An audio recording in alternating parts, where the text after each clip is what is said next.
Welcome back to More All Access, and in the words of Kermit the Frog, we're moving right along. The Profs hosted Ramapo College on Saturday night, winning an overtime thriller 2-1. Rowan improved to 8-4 with the win, including a 3-1 record in the NJAC. The Profs opened the scoring at 15:39 when midfielder Tyler Loger buried a sweet pass from Shane Geyer, who gathered a rebound after Loger's original shot deflected off the right post. Rowan goalie Kevin Vasta had a shutout going deep into the contest, but a header from Ramapo midfielder Dan Bofa put an end to it in the 86th minute. Silas Wood put an end to the drama with 4:42 to go in extra time, scoring the game winner on a feed from Travis Ward. The goal was his third of the season. The Rowan University's men's soccer team lost their match at Haverford College 1-0 Wednesday evening. Forward Bradley Seats scored the winning goal with 5:12 left in play. Sam Yaroshish recorded the assist. Haverford's goalie Sam Miller stopped 6 shots for the shutout. Goalkeeper Kevin Vassa made 6 saves for the Profs. Rowan is now 8-5 overall and 3-1 in the conference. Rowan visits Montclair State University for an NJAC game on Saturday, October 11th at 6 p.m. The Rowan University women's soccer team won 2-1 at Ramapo College in a New Jersey Athletic Conference game on Saturday afternoon. Freshman midfielder and forward Marissa Kelly scored the first goal in the 9th minute. Freshman back Morgan Myers added a goal in the 49th minute as well. This goal would serve to be pivotal as Ramapo scored in the 64th minute. And with this win, the Profs are 9-2 overall with a 7-game win streak, and they are 4-0 in conference play. Their next home game is against Montclair State University on Saturday, October 11th at 6 p.m. Following their bye week, Rowan football finished out a 3-game road trip by defeating SUNY Cortland 38-14 on October 4th. The game marked the start of the NJAC play for the Profs. Running back Whit Marsland propelled the offense, rushing 26 times for a career high of 245 yards and 3 touchdowns. Marsland, the NJAC Offensive Player of the Week, ran 54 yards for his first score on the team's second drive and followed up with a 75-yard touchdown on the Profs' next possession. Marsland would add a touchdown of 28 yards in the fourth quarter. Quarterback Billy McCarty went 14-25 passing for a career high of 140 yards and 2 touchdowns. The offense put up a season-best 430 total yards. The defense limited Cortland to 86 rushing yards and recorded an interception. Rowan improved to 2-2 overall with the victory and earned a 1-0 conference start. The Profs host NJAC opponent William Patterson on October 11th for their first home game in over a month. And right now we're going to send it over to Pete, who's with RTN's own Benny Pinella to talk Rowan football. All right, thanks very much, Chris. Now joining me now is Benny Pinella. He is the play-by-play broadcaster for football here on RTN CH5. Ben, thanks for coming in today. Oh, it's a pleasure to be here, Pete. Now, Benny, I want to talk some football with you because the Profs right now are 2-2 and they have 1 win in the conference. A lot of people might not know where they stand as a whole because there's been some interesting matchups and some interesting games that have gone down. Give us your analysis so far as you've been able to watch this team all season. They sit in an interesting spot because there's 2 sides to where they sit. In terms of the NJAC, they're fine. I mean, in the preseason, they were thought of and selected as the team to beat in the NJAC. But in terms of the NCAAs, that's where they want to get. They want to get a high NCAA ranking now. Losing to non-conference opponents in Widener and Wesley, that doesn't look too good. But I mean, Wesley's top 5, so you have to take that with a grain of salt. The Widener game's what has a lot of people thinking. You lose 20-7 your home opener to a Widener team that, going into it, we kind of thought Rowan was a little bit better than them. Widener wasn't even ranked in the top 25 going into that, and now they're ranked 19th. You upset Rowan like that.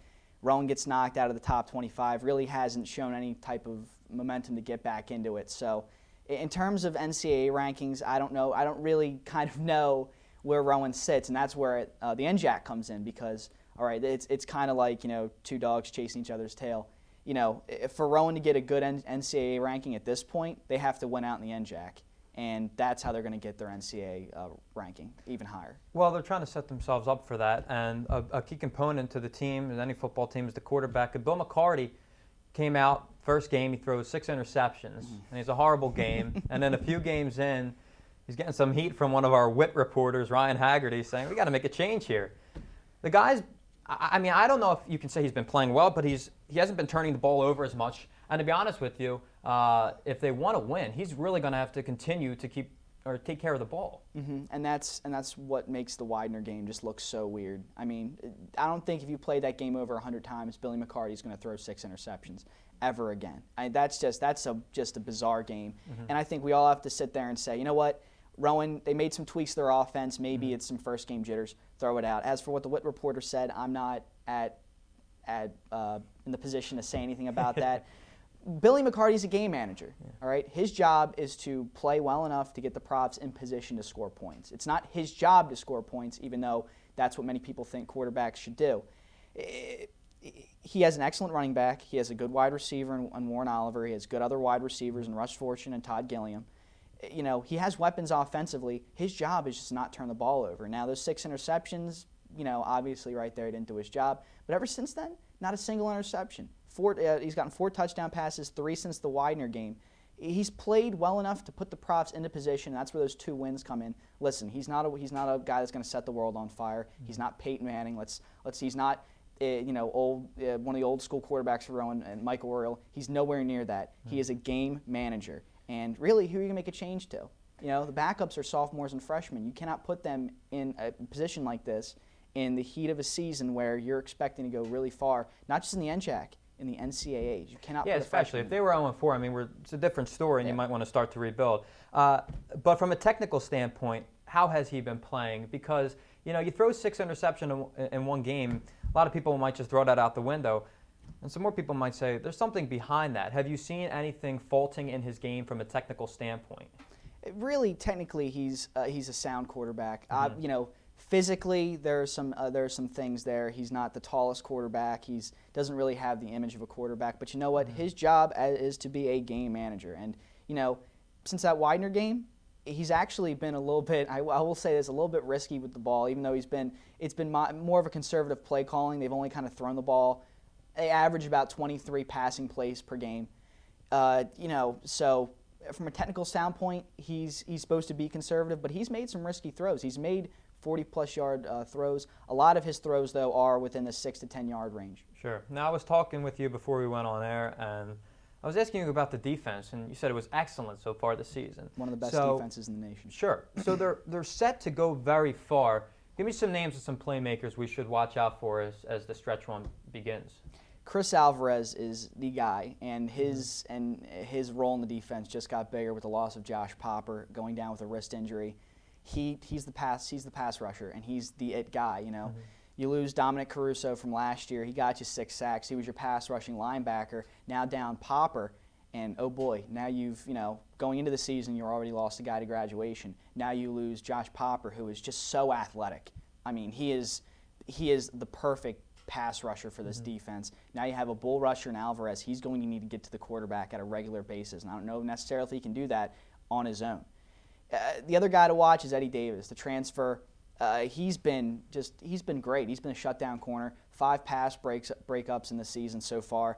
You know, defensively they have 6 interceptions. No one guy is kind of taking the lead with that. But you know, when you get a nice, solid defensive backcourt headed by Davis, headed by Kurt Kingett, Dexter Anderson, you know, you have some components there where in the past they can kind of shut you down. But really, their goal is the run. They close teams down on the run.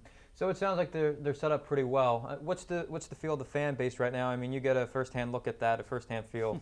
Do people know where this team stands as a whole? Like I said, there's been some interesting games to start out the season. Now, what I'm curious about is there any confidence in this club? There's confidence in terms of where they're going. You know, those out-of-conference games, Coach Jay Accorsi wanted to play teams that are above them.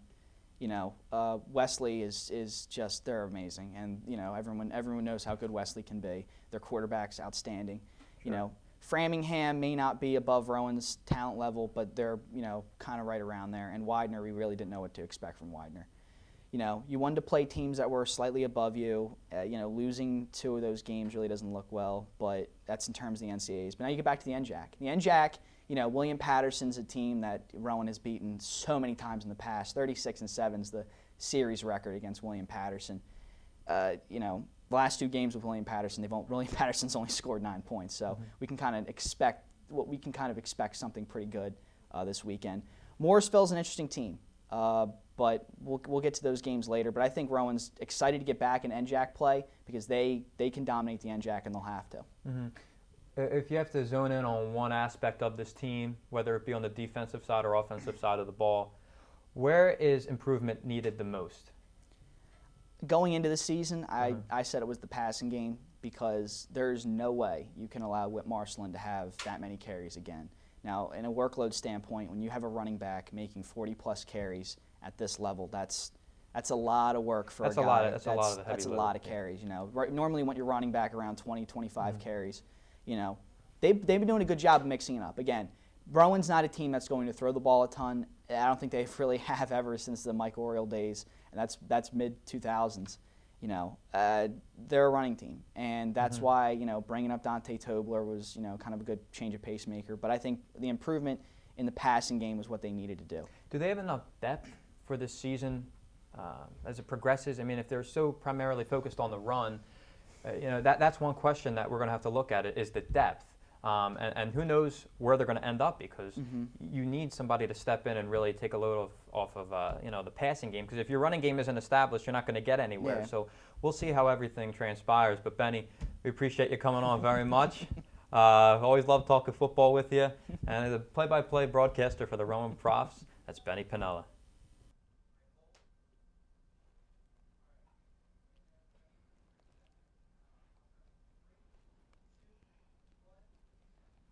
That's all the time we have for you this week. On behalf of Sandra Hilla, Pete Inarato, Chris Jonagle, and the entire crew of All Access, I'm Maria Brasco. Thanks for watching, and we will see you next week.